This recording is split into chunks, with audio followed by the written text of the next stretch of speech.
And welcome back into the final segment here of The Old Days of Humboldt, which was written by Nelson Cressup in 1926 and published in the Courier Chronicle newspaper in Humboldt in 1936 following his death. As he discussed some of his remembrances of the early settling of the town, I've added a little bit of commentary.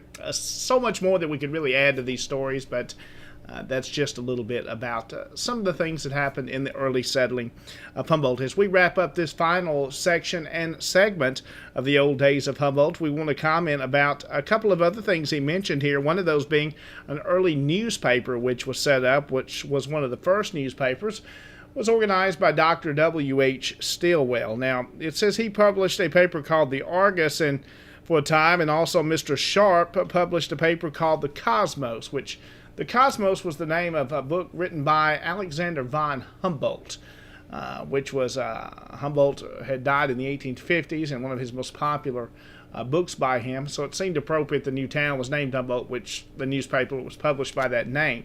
It's also noted that Dr. Stillwell may have been part of that publishing team as well on that. Some other early papers was the Humboldt Semi-Weekly Headlights. You had the Soldier's Budget that was published by the Union Army here in town in the early 1860s.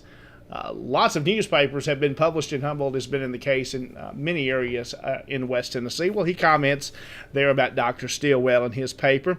Also, we find out a paper was published by C.H. Farrell. He published a paper here for a short period of time as well, one known as the Progressive Times. He also tells a couple of stories here, one about Colonel W.M. McCall, and they had a convention here in town, probably one of the churches, and one of the older gentlemen stayed in Colonel McCall's house, and Colonel Mack actually lived in the house known as Twin Oaks here in town for several years in the 1890s when he moved from Milan until about the time of his death, around 1916 to 18, when Mr. Rooks purchased the home for him. Well, he tells an interesting story about a ham. And the old gentleman had eaten a ton of the ham that was cooked by the McCalls, and they thought he'd be sick during the night. Well, during the middle of the night, Colonel McCall is awakened by hearing a man kind of creep around in the house, and the old gentleman is back downstairs and getting him one more bite of that ham. Don't we all love some of that southern ham?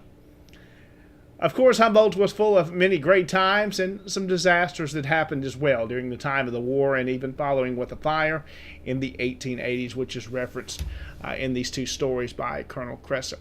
Well, that's going to wrap it up for this program, and I hope you've enjoyed these segments to talk about the early days and the settling of Humboldt.